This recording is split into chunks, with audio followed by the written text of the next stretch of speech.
Hi, this is Khalil Golivala. Welcome to another episode of the BIPOC Manager Podcast. In today's episode, I'm really excited to have Samantha Bateman with us. Samantha Bateman is a seasoned professional with over 20 years experience in the recruitment space. She founded Integria with a vision to redefine talent acquisition by advocating for positive candidate experience. Samantha is equally dedicated to accelerating client businesses by helping organizations build and strengthen their teams. Now, one of the reasons why I have Samantha with us is because if you're on LinkedIn, you've seen she posts all this content about finding work, about hiring as a minority, as an immigrant, and just calling out people when they have bad hiring practices. So I'm so excited to have Samantha with us today. Thank you so much for being a guest today, Samantha. Thank you for inviting me. Looking forward to it. Thank you, Samantha. So one of the questions I had was sort of, especially for a lot of minorities and immigrants to Canada, talk about how this lack of Canadian work experience is used sort of as a barrier for trained professionals who migrate to the country. What advice do you suggest to someone so they can overcome this no Canadian experience barrier? Yeah, I think my advice would start from even before people step foot in Canada, right? So for talent that is has yet to arrive, I think it's a really great time for them to leverage specifically LinkedIn. I think many people grossly underestimate how important networking is to the Canadian job search experience. And that advice is really for anybody who's looking for opportunities as well, right?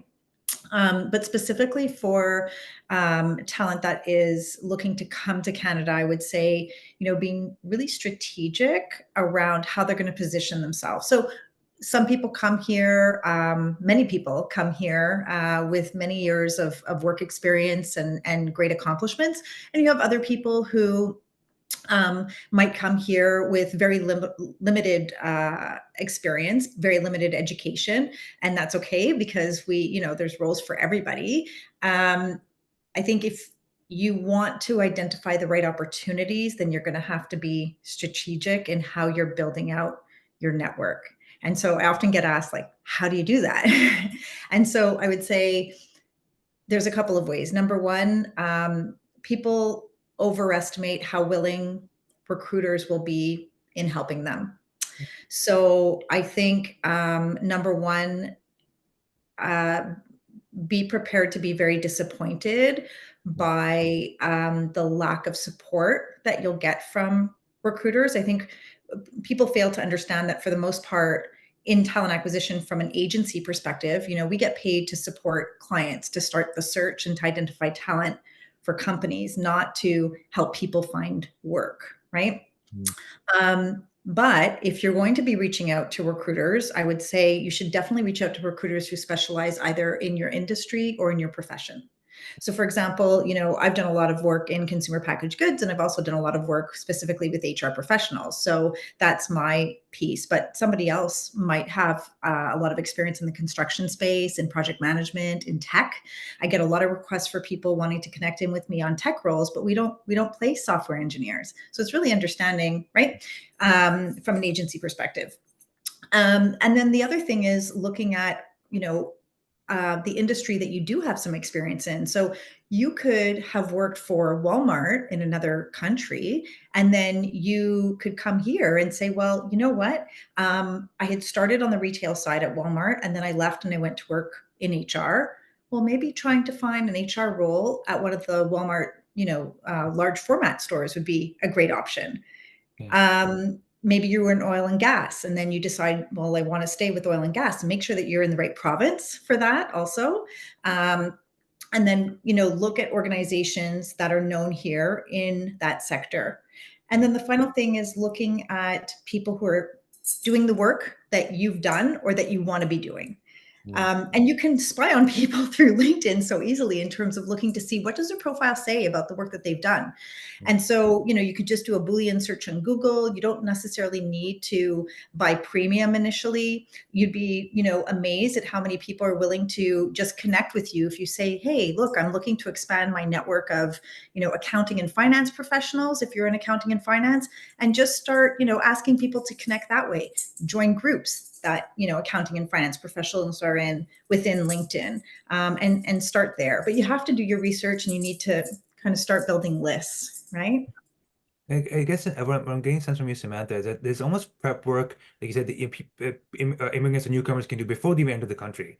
And a bit of it is looking at those connections and connections in terms of work, connections in terms of like networks of people open for coffee chats. Something I'm wondering, Absolutely. But I just want to say also that you really need to be very mindful of people's time, because I get a lot of requests for coffee chats with people that I've never met, never spoken with before. You need to assume that people really don't have much time. We're all, running at 150 miles an hour. So just be very precise and do your homework before you reach out. yeah, I think that's what you said. Like part of it is also like when talking to a recruiter, understanding what kind of vertical do they or the agency specialize in the place, then that itself gets more targeted and more specific about that. Absolutely. And one other piece of advice that I would give people is, look for your community as well. So if I left Canada and I went to work in Dubai, the first thing I would be looking for is, where are the Canadians, right? That's the group I want to be a part of, because they have, probably understood what it's like to grow up in Canada. And I want to be able to kind of start my network with people that, understand where we came from. There have been a number of people who've come from, like Nigeria or Pakistan or Lebanon. And I'm like, okay, let's find people who have worked in your industry or in your profession that are also coming from those countries, because they've already kind of dragged themselves over broken glass. Yeah. There's advice that they can give you, and there's context and access to people that they can provide that you don't have to kind of figure out all by yourself. Yeah. Maybe ask, I'm wondering if you have a perspective on this, Samantha. Now, you know, no matter where you're in the world, we're surrounded by families and friends and networks in sort of the broadest definition of it. But and my own experience has been sometimes, when you kind of move to a new country, you kind of start off almost like net poor because you don't have that network anymore.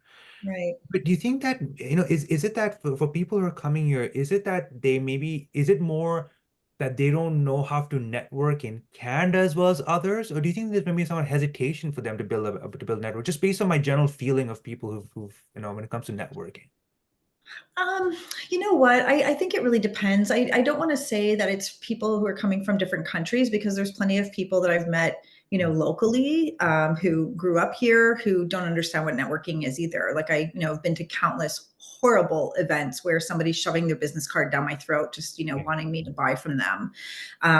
That is not networking. Okay. My perspective actually on networking is that you need to start from a position of giving, almost, before you ask for things. So I know it's hard when you're looking for a job, like you have a very specific thing in mind, but it could be as simple as sharing an article or congratulating somebody on being in a news article, or, like just, but something authentic, Yeah. right? Caring. Yeah. It could be that somebody that is looking for an opportunity that matches what the organization is looking for, and then you just connect your two contacts, you put them in touch together, right? And that's a way of giving back as well. So, um, yeah, I don't really think it's where people are coming from, but I would say that LinkedIn etiquette, if you're not really accustomed to LinkedIn etiquette, then you might want to kind of, get up to speed with that a little bit, because it's a little bit more casual. Yeah. But at the same time, you don't want to bombard people. Like, can you help me? I'm looking for a job. That's Yeah. probably one of the worst ways to find an opportunity.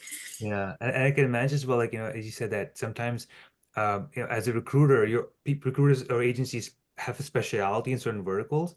But same, I can imagine if someone's looking for LinkedIn for recruiter, that recruiter could be hit by messages like every day by people. And Uh, we are. yeah, We absolutely are, right? And a lot of those messages are exactly that. Help me. I'm trying to find a job. But if you're sitting in the United States and you've been working as, a back end developer, and that's not what we do, we've never done that. You can just take 2 seconds and go on our website and see that's not where we specialize.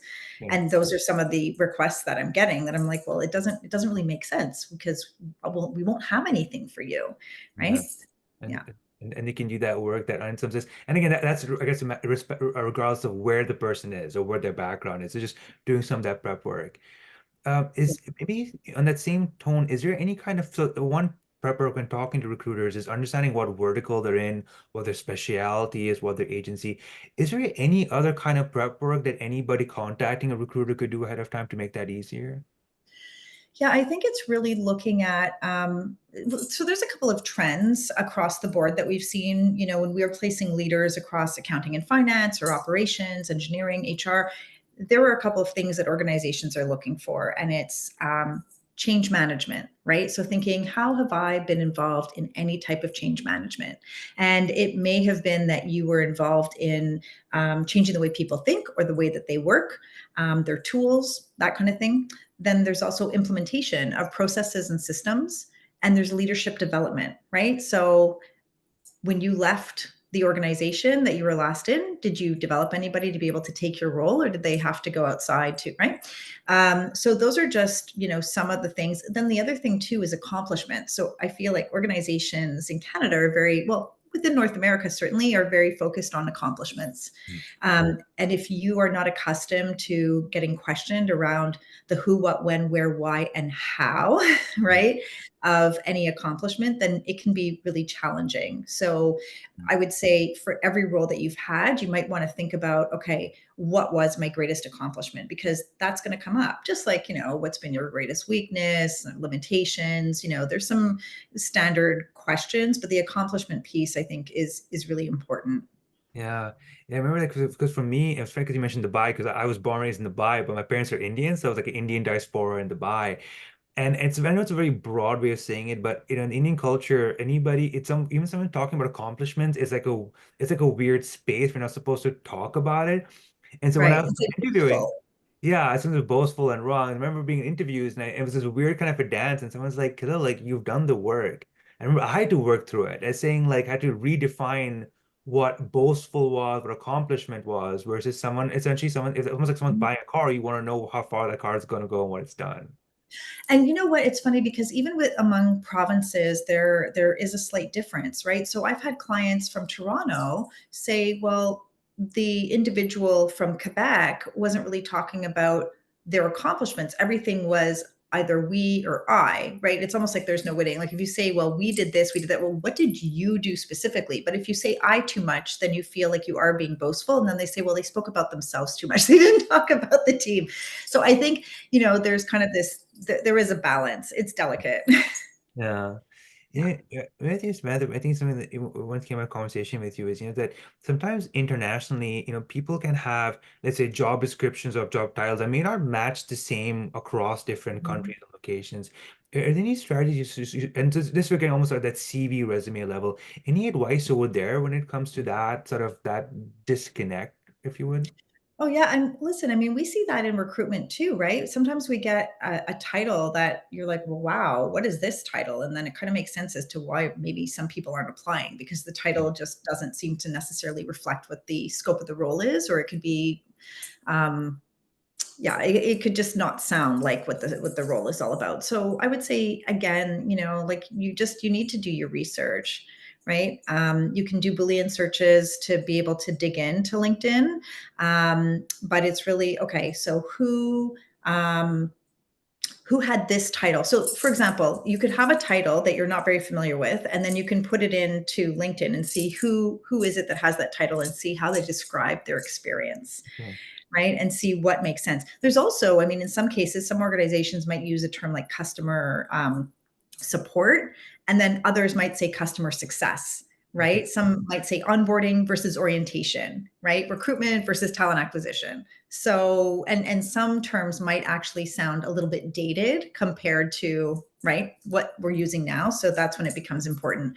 But I think that people would be surprised if they knew how many people are willing to demystify a little bit of that, right? Yeah. So if you work at Deloitte in India, for example, and then you come here, you might think, oh, but I already worked for one of the big fours. I'm going to come to Montreal or to Toronto and I'm going to identify an opportunity. And then you get smacked with this lack of Canadian work experience and you can't identify an opportunity for yourself at the level that you thought you would.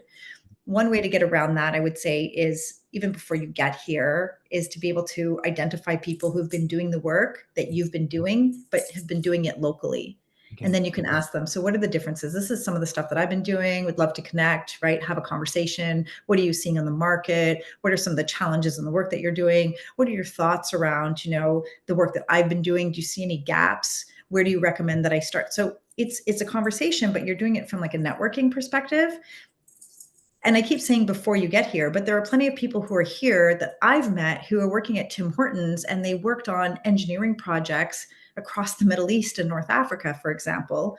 And they're just not identifying the right opportunities because they get slammed with this whole lack of Canadian work experience, almost like we assume people live in mud huts. It's just easier to make people, to think that, oh, people are, I don't know, uneducated, or they live in a way that's very different. I think a lot of people here have no concept of, the work that's being done globally and how much talent they could be harnessing here. So it's really important that you find people in organizations that you've either worked for in other countries, or that are doing similar work, so you can have conversations and also understand what the compensation is, because that's another thing that drives me crazy.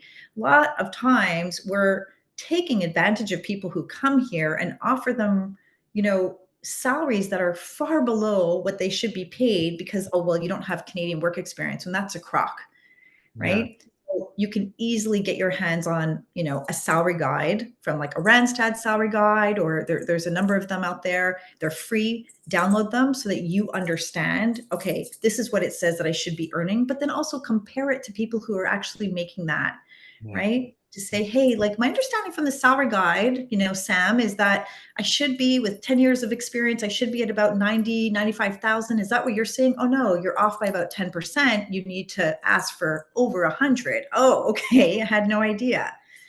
You need to talk to people. Thank you so much for that, Samantha. Before you wrap up, is there anything that you'd like to maybe highlight, or anything else you'd like to mention? Exactly. So, if we use lawyers as an example, I mean, maybe you were a corporate lawyer, a business lawyer in your home country, and you're like, what am I going to do? I don't have the time or the energy or the funds even to go back to law school in Canada.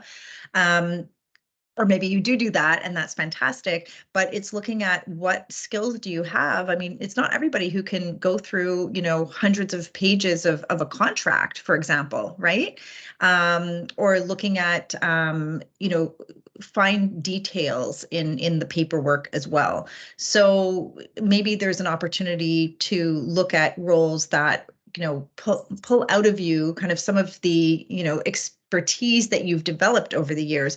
Engineering, the same thing. I mean, maybe you won't, you'll decide that you're not going to be an engineer, but maybe you can work in, as a plant manager, or a site director role, or maybe you could become a sales engineer, Yeah. right? So it's just kind of looking at what are some of the experiences that you have. If you're a doctor, or let's say you were a physiologist, or you have a good understanding of anything medical, or life sciences, biotech, well, then maybe recruitment could work for you as well. There's so many different things that you could be doing. So I think I think about it from the perspective of a recruiter. If somebody said, well, can you go out and find us somebody who is a lawyer by trade, and now, we would like to have them involved in an HR role, well, that might be very difficult. Might not be so difficult for somebody who is coming from another country, who's looking for some flexibility in their next role in terms of the type of role that they'd take on. And I would just like to say, kind of in closing, people get beaten down when they come to this country, right? Because they're told so often, you don't have that Canadian work experience. And if you can build a network, and if you can start to understand how important networking is to identifying opportunities, sitting behind your screen, and it might seem easier to be applying on, LinkedIn jobs, or Indeed, or Glassdoor, because you actually feel like you're doing something when you're sending your resume, but then you get frustrated and dejected when you don't hear back. Number one, you need to make sure that your resume is Canadianized, and that means not putting your date of birth, or your work permit number, or your gender, or how many kids you have. Like, there's things we can't ask, do you have any children? People here don't even put that they were on maternity leave. It's just kind of encompassed under, like, within their organization, right? So that's one thing. But also, really, if you build that network and you're really strategic about where you want to be working and what you want to be doing and pulling on your network, it could open doors much faster than just your resume can. So I would really focus a lot of my attention on LinkedIn over, just kind of applying through normal means. Yeah. All right.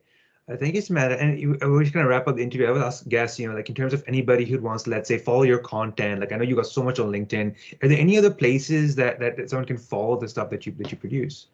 Not yet. I have a hard time staying on top of LinkedIn and posting regularly, but right now it's really just, yeah, it's really just LinkedIn for right now. And yeah, I appreciate you so much. I appreciate you, letting me come on here and have a quick chat with you around what the future could look like for, people who want to identify opportunities for themselves. So thank you very much for that.